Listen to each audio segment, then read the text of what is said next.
เรามาเริ่มก่อของไล่ลงกัน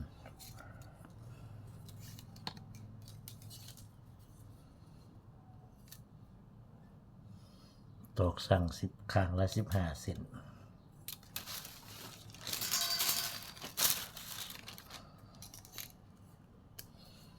เอาจุดกึ่งกลางของตอกที่ห้ามากไว้กับมาขวางกันเข้ามาแค่2 เซน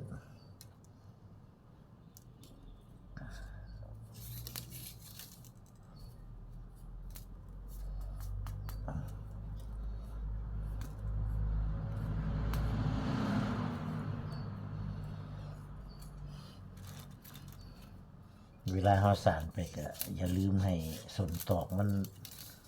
คากันส่วนตอกมันใกล้เคียงกันแม้นมันบ่คาก็ให้มันใกล้เคียงกันมันอาจสิบ่ได้คากันเป๊ะๆดอกแต่ว่าให้มันใกล้เคียงกันเอากระสานออกไป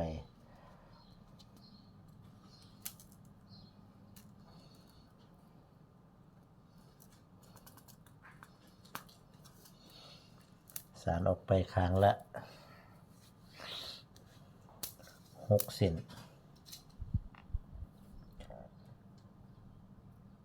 ข้างละ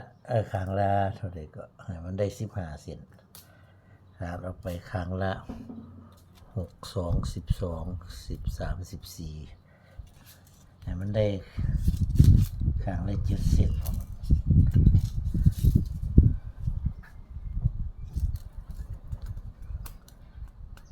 จิบนี่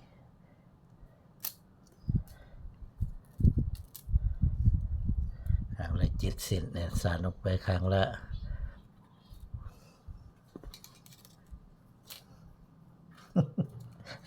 ลืมแล้วล่ะเอาสานไปให้มันลงตัวที่ใส่ตอกซ้อนเลยมันลงตัวที่อัน15 เซน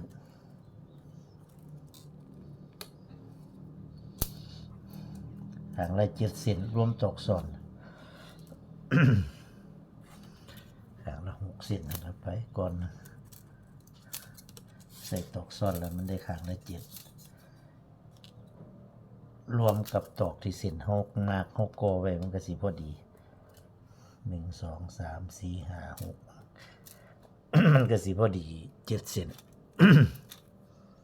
บริสารโดนแล้วก็ลืม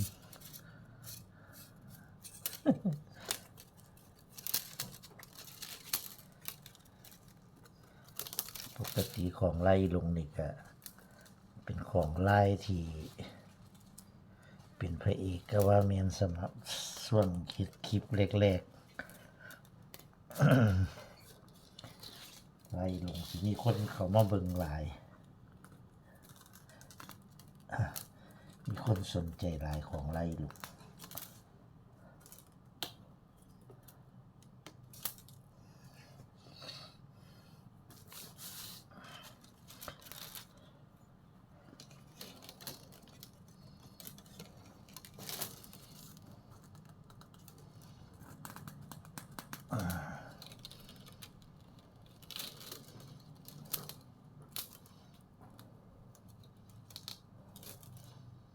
มันอาจสิบ่เสมอกันเฮาก็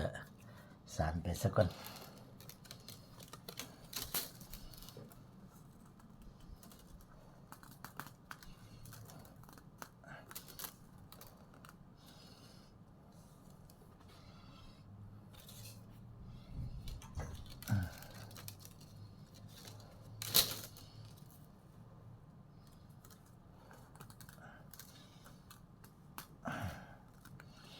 มันเฮาสานแล้วเฮาค่อยจัดต่อ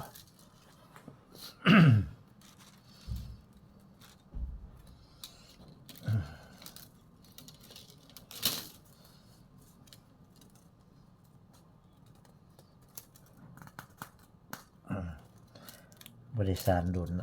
ของไล่ลงก็เลยจำลงลืมนะ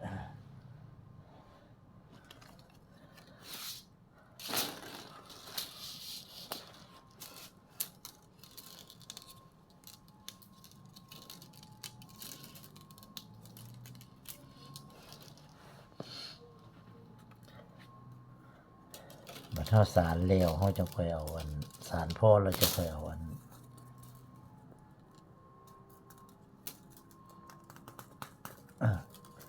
ไม่มาตอกปกมาจัดเอาแทกกลแล้วเราจะค่อยจัดเอา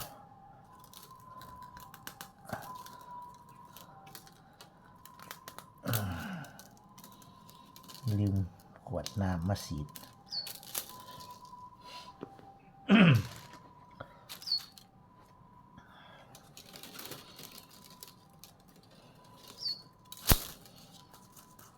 ของไล่ลงนี่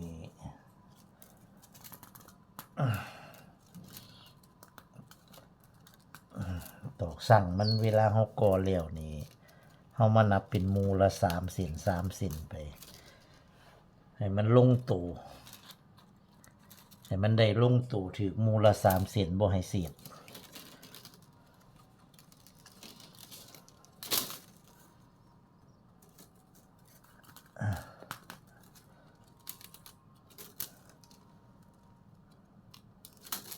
มันสิสารไล่ลงถือสารถือแต่ว่าหากเป็นสารผิด สารไล่ลงสารบ่ลงสารลงตู่พอดี3 เซนขาม3รอด3แต่ว่าเขานับลงตู่แต่ว่าเวลาสารมันบ่ลงตู่อธิบายจังได๋แล้วก็สิเข้าใจเวลานับมูนี่ให้ลงตู่ที่3 เซนแต่ว่าเวลาสารมันสิบ่ลงตู่สิบ่อันนั้นเวลาเฮาสารมันสิได้ปิดหลอด4หรือขาม4บัดสุดท้ายสิได้หลอด4หรือขาม4ค่อยสิถือสำหรับไล่ลงคือไล่3ไล่คู่ไล่หน่วย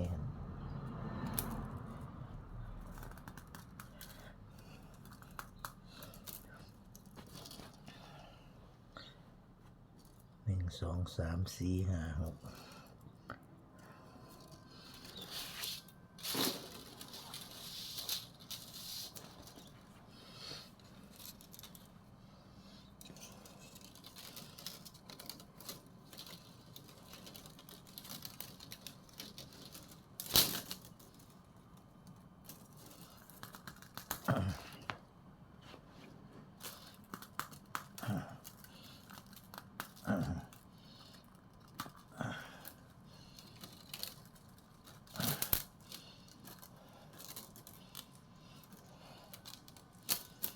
เวลาจัดมันก็จะจัดยากเลยมันตกแข็งเจ็บมือเล็บนี่จนสีดพุ่นละฮะลังเทีย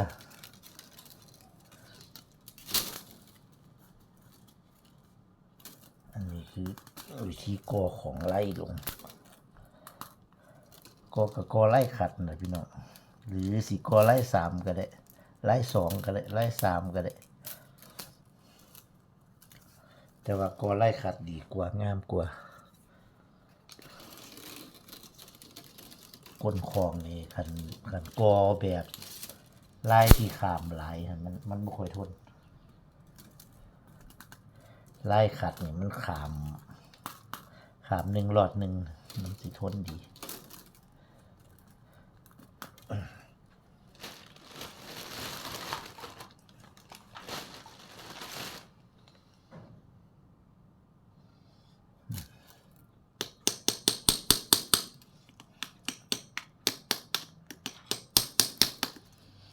จัดบุญเขา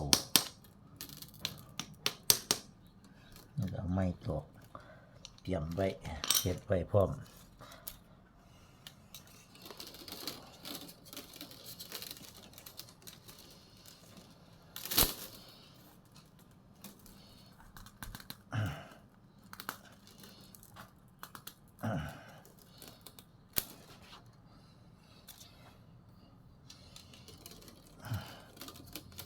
คนทีคนห่างกันแล้วแต่เฮามัก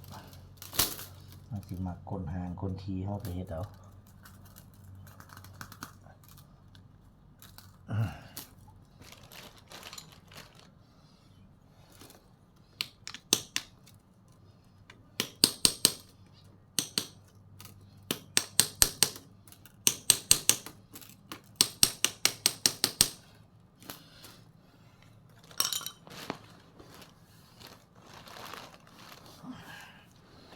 บ่ได้เอาน้ำมาฉีดน้ำใส่มันบ่อยู่เฮาบ่ใส่น้ำมันแล่นออก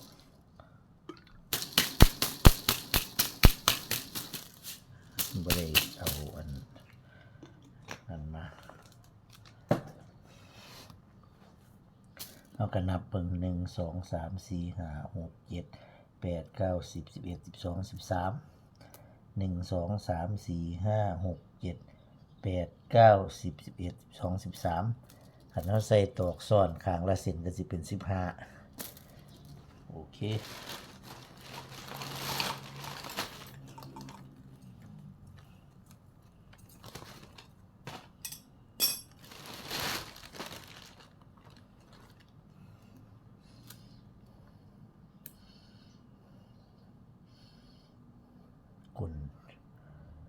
กลเขาก็สิเอาใหญ่เติบคนนี้อยู่กลน้อยหลายมันเกิดบ่สมนี่ต่อบ่นี่อันนี้บ่เขาสิมีแบบกลของเขาไว้อยู่นี่แบบกล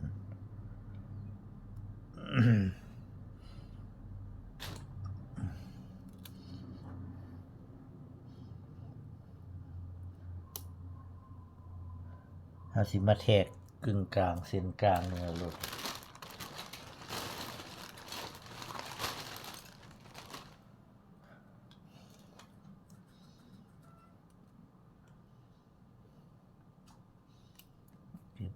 เขาก็มาใหม่กลเฮามันสิของเฮากลมันสิฆ่ากันเฮาสิเอาตอกซ่อนไว้นอกบ่หรือสิเฮาสิเอาตอกซ่อนไว้ในเฮาก็ตามนี้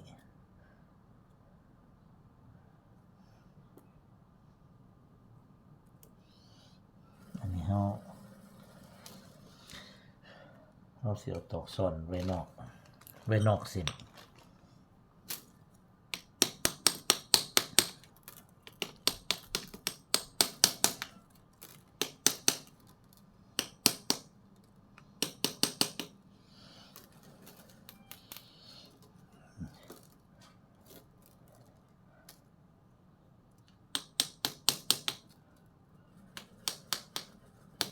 เอาไปจัดกดมันให้มันได้ขนาดพอดีมัน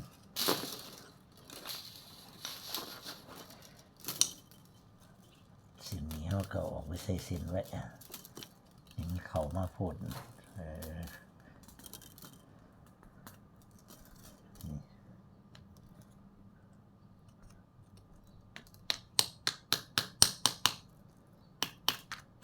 อันนี้เขาพ่นเขาก็ต่อออกไป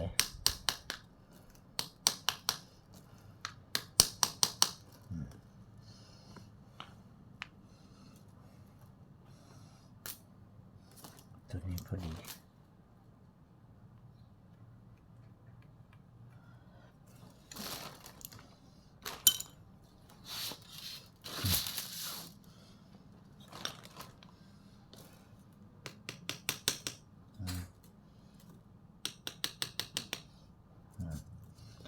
เขาก็สิมาจั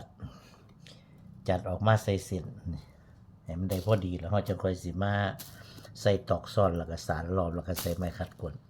สำหรับคลิปนี้ก็เอาตอนกอนี่ให้เบิ่งซะก่อน